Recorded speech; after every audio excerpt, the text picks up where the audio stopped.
Bismillahirrahmanirrahim. Assalamualaikum warahmatullahi wabarakatuh. Berjumpa lagi dengan saya M. Anul Fikri di channel Belajar Prestasi.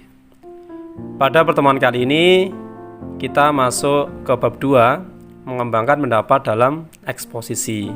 Nah, di sini kita akan mempelajari teks eksposisi pelajaran bahasa Indonesia kelas 10 SMA. Pengertian teks eksposisi. Teks eksposisi adalah suatu paragraf atau karangan yang memuat informasi dan pengetahuan yang disajikan secara singkat, padat, dan akurat. Teks eksposisi juga bisa diartikan sebagai teks yang memiliki fungsi menyampaikan gagasan-gagasan atau pemikiran-pemikiran tentang suatu topik. Intinya di dalam teks eksposisi itu menyampaikan gagasan-gagasan. Nah, di dalam gagasan nanti dikuatkan dengan argumen. Penggunaan ragam teks eksposisi pada konteks komunikasi dalam kehidupan sehari-hari. Yang pertama, ceramah. Nah, di ceramah ini nanti ada penyampaian gagasan, tergolong ke dalam teks eksposisi. Perkuliahan. Seorang dosen memberikan perkuliahan atau memberikan mata pelajaran kepada siswa atau mahasiswanya. Pidato, editorial, opini, dan sejenisnya. Nah, ini termasuk contoh penerapan teks eksposisi dalam komunikasi. Berikutnya ciri-ciri teks eksposisi. Menerangkan berbagai informasi pengetahuan.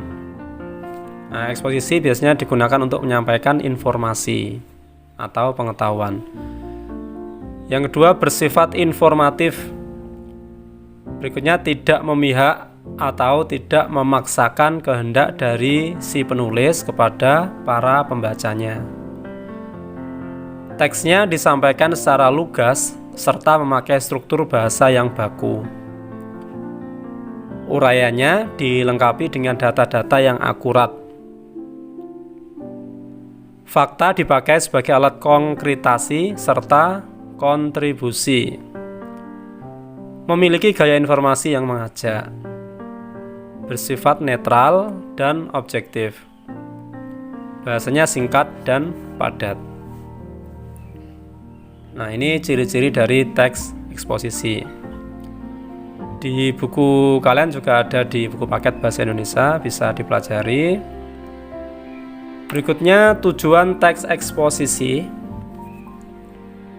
Memiliki tujuan guna menerangkan suatu informasi agar bisa menambah ilmu pengetahuan secara rinci mengenai suatu hal atau kejadian untuk pembaca.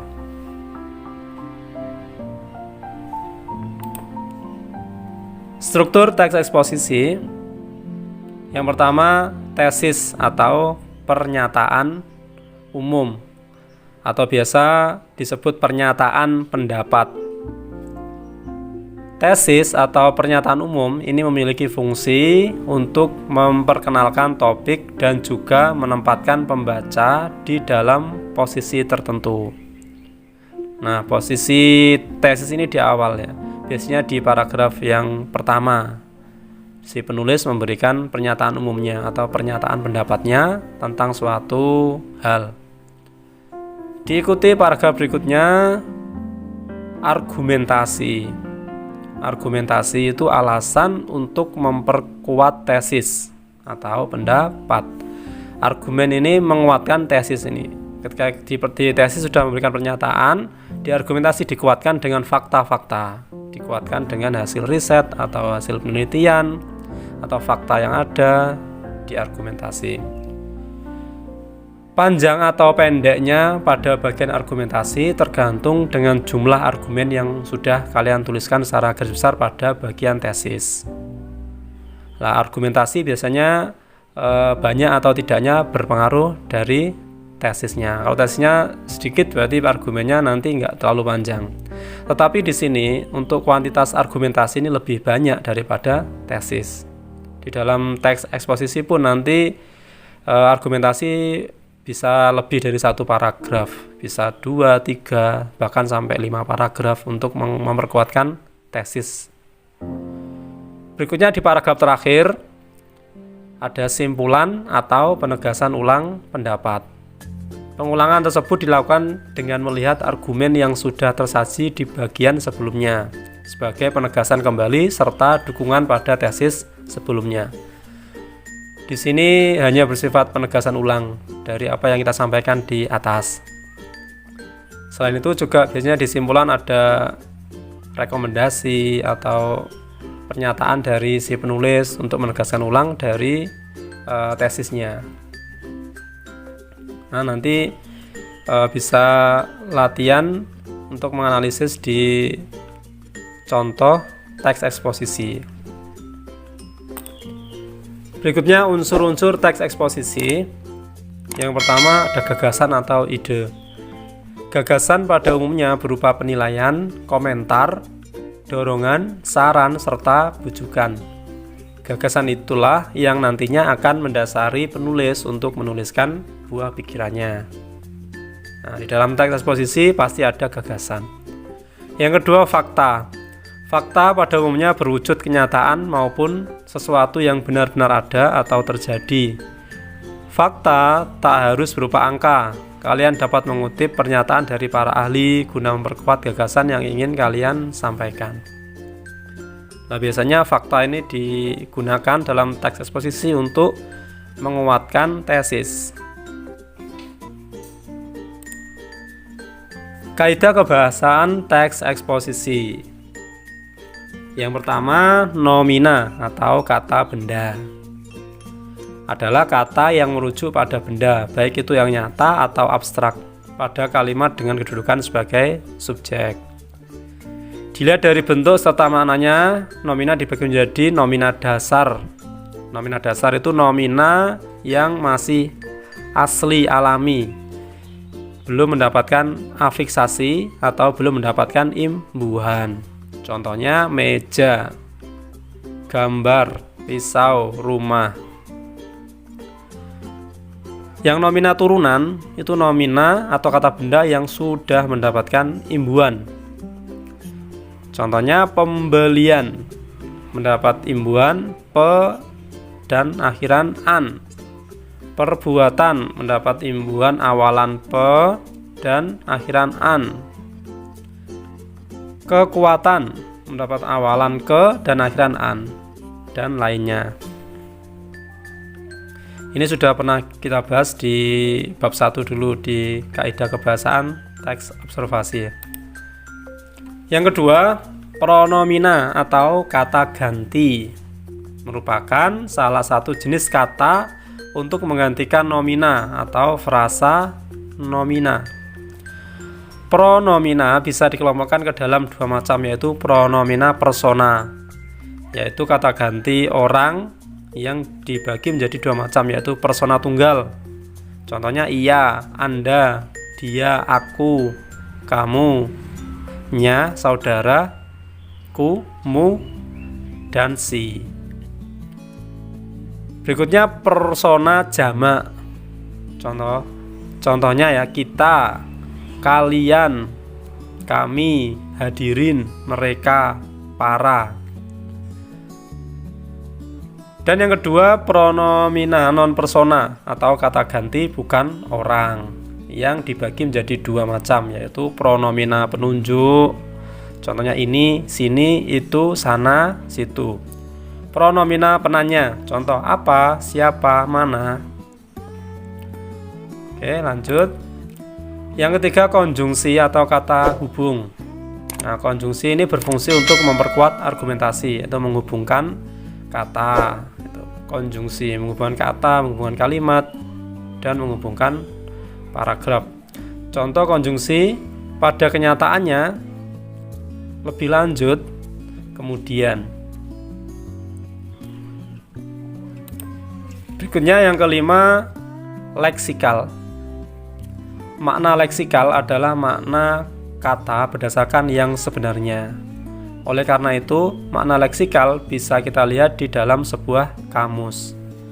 Dari kata leksikal, leksikal itu masih asli ya, belum mengalami perubahan makna. Jadi ketika kita mencari kata di kamus itu sesuai dengan apa yang ada. Contohnya kursi, di situ tempat duduk ya, kursi. Contohnya di sini Andi membanting tulang ayam. Nah, membanting tulang. Tulang di sini makna leksikalnya adalah tulang ayam. Ketika kita cari di kamus, secara makna leksikal tulang ini merujuk kepada bagian anggota hewan gitu. Bedakan dengan yang kedua. Andi membanting tulang agar bisa memiliki mobil. Makna ini makna denotatif. Membanting tulang ini bukan maksudnya tulangnya yang dibanting, tapi bekerja keras. Nah, ini bukan makna leksikal ya, yang kedua. Yang keempat, verba atau kata kerja adalah kata yang mengandung makna dasar dari proses perbuatan maupun kondisi yang bukan sifat. Pada kalimat umumnya memiliki fungsi sebagai predikat. Nah, verba itu juga ada dua, verba dasar, contohnya tulis, makan, minum. Verba turunan, contohnya menulis, mendapat imbuhan, memakan, meminum. Berikutnya yang keenam, memuat fakta, pernyataan yang berupa situasi real dari sebuah kejadian yang terjadi. Fakta berisi sesuatu yang benar-benar ada, dan pernyataan dari sebuah fakta biasanya sulit untuk disanggah oleh siapapun. Nah, ini tadi sudah ya, ada memuat fakta. Nah, contohnya selepas makan berat biasanya orang akan memakan kudapan atau camilan. Berdasarkan penelitian dari National Institute of Health, hal tersebut adalah kebiasaan baik karena bisa menjaga keseimbangan gula pada tubuh menjelang jadwal makan berat berikutnya. Kaidah kebahasaan yang ketujuh, menyatakan dan menjelaskan pendapat. Nah, di dalam teks eksposisi kan ada menyatakan gagasan. Nah, di dalamnya pasti ada kaidah kebahasaan untuk menyatakan dan menjelaskan pendapat. Contohnya, meminum air putih merupakan salah satu yang paling esensial dalam tubuh. Hal tersebut dikarenakan selain 2/3 dari tubuh merupakan air, air juga bisa membersihkan tubuh dari racun serta menyumbang nutrisi yang penting pada sel-sel di dalam tubuh. Kaidah kebahasaan yang ke-8, penegasan pendapat. Penegasan pendapat berada di bagian penutup yang sifatnya objektif, yang disertai dengan ragam ilmiah dan kalimat efektif. Contoh, seperti yang telah saya nyatakan sebelumnya, dari uraian tersebut bisa disebut jika kalori yang terkandung dalam makanan cepat saji sangat sedikit. Sementara itu efeknya amat sangat buruk untuk kesehatan. Sekarang kita belajar di kaidah penulisan teks eksposisi. Yang pertama, menentukan topik. Langkah pertama yang harus kalian lakukan yaitu menentukan tema. Tema yang akan kalian tulis dalam teks eksposisi. Yang kedua, menentukan tujuan. Selepas menentukan tema atau topik yang akan diuraikan, selanjutnya adalah menentukan tujuan yang nantinya akan memberikan penjelasan serta pemahaman pada para pembaca. Yang ketiga, memilih data sesuai tema. Langkah berikutnya yang harus dikerjakan ialah mengumpulkan data maupun bahan yang dibutuhkan di dalam penulisan teks eksposisi.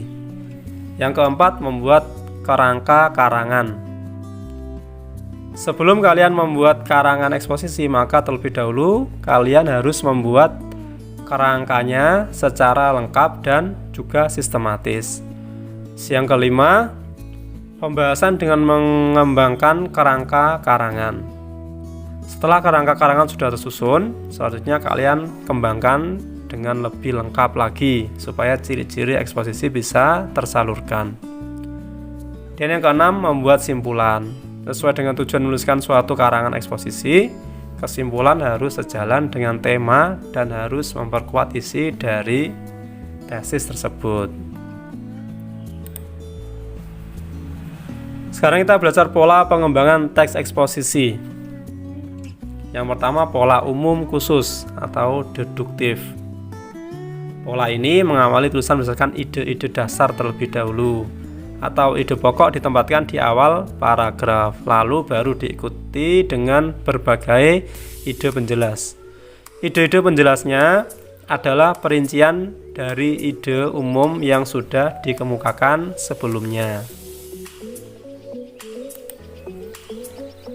Yang kedua, pola khusus umum atau induktif. Pola seperti ini diawali dengan cara menjabarkan secara detail per detail, baru dilanjutkan dengan hal-hal yang bersifat umum. Di bagian terakhir pada bagian teks ini berfungsi atau fungsinya sebagai simpulan maupun rangkuman dari pendapat-pendapat yang telah dikemukakan sebelumnya.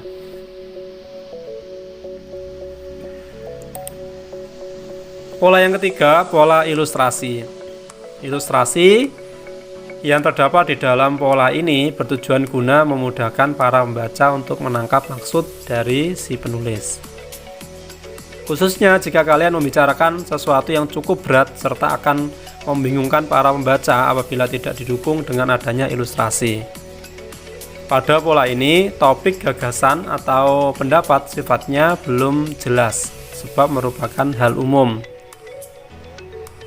Sehingga pola ini menggunakan ilustrasi sebagai contoh konkret dari topik yang diceritakan. Biasanya, pengalaman pribadi menjadi bahan ilustrasi yang paling efektif untuk meyakinkan sebuah gagasan atau kebenaran. Dan yang terakhir, sebab pembaca nantinya akan merasa terhubung dengan ilustrasi tersebut yang menjadikan topik lebih mudah untuk dipahami. Nah, tentunya intinya di sini membuat ilustrasi agar si pembaca lebih mudah untuk memahami teks eksposisi yang kita buat. Berikutnya yang keempat, pola perbandingan. Pola perbandingan bertujuan untuk meyakinkan sebuah pendapat. Benda-benda, kondisi, maupun hal lain yang ditentukan perbedaan maupun kesamaannya berdasarkan aspek tertentu. Dengan cara tersebut, keyakinan pembaca mengenai gagasan yang disampaikan akan lebih kuat. Sekarang jenis-jenis teks eksposisi. Yang pertama, teks eksposisi ilustrasi. Nah, di dalamnya diberikan ilustrasi-ilustrasi untuk memudahkan pembaca memahami teks. Yang kedua, teks eksposisi definisi. Di sini sifatnya menjelaskan. Yang ketiga, teks eksposisi berita. Teks eksposisi ini bersifat menyampaikan berita. Yang keempat, teks eksposisi proses. Dan yang kelima, teks eksposisi pertentangan. Yang keenam, teks eksposisi perbandingan. 7, teks eksposisi klasifikasi. Dan yang 8, teks eksposisi analisis. Nah, ini jenis-jenis dari teks eksposisi. Lanjut, kita latihan soal 1. Ini merupakan bagian akhir dari sebuah teks eksposisi yang berupa penguatan kembali atas pendapat yang telah ditunjang oleh fakta-fakta dalam bagian argumentasi. Disebut apa struktur teks eksposisi yang dimaksud? Nah, kalau kalian tidak skip videonya dari awal sampai akhir, pasti kalian akan bisa menjawab. Jawabannya adalah penegasan ulang. Nah, ini bagian akhir ya, bagian akhir dari sebuah eksposisi yang berupa penguatan. Ini di penegasan ulang. Kalau pernyataan pendapat atau tesis itu di awal. Ini tentang pendapat kita. Argumentasi, alasan untuk memperkuat pendapat. Ini bukan contoh. Struktur dari eksposisi tidak ada contoh. Strukturnya juga tidak ada fakta. Fakta ini hanyalah pendukung dalam argumentasi. Oke. Lanjut di soal 2. Bacalah paragraf berikut. Keunggulan obat tradisional jika dibandingkan dengan obat modern lebih aman dan ekonomis. Nomina dasar yang terdapat pada kalimat di atas adalah. Kalau kalian tidak skip videonya, pasti akan tahu jawabannya ya. Jawabannya adalah obat. Kenapa? Nomina dasar itu adalah nomina yang belum mendapatkan imbuhan. Nah, di sini dalam bacaan ini yang termasuk nomina dasar itu obat. Nah, obat ini ya. Soal yang ketiga, perhatikan kutipan di bawah ini. Indonesia diperkirakan memiliki sekitar 90 juta orang yang berada di kelompok consuming class. Nah, terbuktikan bahwa fakta tadi mendukung tesis sang penulis. Jika dalam teks eksposisi kutipan di atas merupakan termasuk dalam bagian struktur. Kira-kira bagian apa ini? Jawabannya ada di argumentasi. Nah, tadi argumentasi alasan untuk menguatkan pendapat. Di sini. Nah, terbuktikan bahwa fakta tadi mendukung tesis. Nah, di sini fakta ini mendukung tesis berarti masuk ke dalam argumentasi. Lanjut soal 4. Pola paragraf yang topik utamanya terletak di akhir paragraf disebut. Ini masuk ke dalam pola tadi ya. Kalau di depan, induknya di depan itu namanya apa, di belakang namanya apa. Kalau kalian memperhatikan, pasti bisa menjawab. Jawabannya adalah yang B, induktif. Nah, pada pola ini kan, topik utama terletak di akhir paragraf itu induktif. Kalau di awal ini jadi deduktif. Deduktif ini topik utamanya di depan, kalau induktif di belakang. Kalau campuran itu di depan dan di belakang. Itu ya. Lanjut soal 5. Bacalah teks eksposisi berikut. Para pedagang daging sapi di pasar-pasar tradisional mengeluhkan dampak pemberitaan mengenai impor daging ilegal. Sebab hampir seminggu terakhir mereka kehilangan pembeli sampai 70%. Teks eksposisi di atas termasuk ke dalam jenis teks eksposisi. Ya, sebelum saya jawab, coba kalian jawab sendiri atau kalian pause dulu. Oke. Jawabannya adalah yang D. Termasuk ke dalam teks eksposisi berita. Yang tadi jenis-jenis teks eksposisi. Di sini menjelaskan atau di sini tentang berita ya. Para pedagang daging sapi di pasar tradisional mengeluhkan dampak pemberitaan mengenai impor daging ilegal. Nah, ini termasuk dalam teks eksposisi berita. Nah, mungkin cukup itu yang dapat saya sampaikan di pelajaran kali ini. Selamat belajar dan jangan lupa mohon dukungan like, komen, share, dan subscribe di channel ini agar kita tetap bisa menjaga tali silaturahim dan juga kalian tidak ketinggalan materi-materi berikutnya. Saya akhiri, wassalamualaikum warahmatullahi wabarakatuh.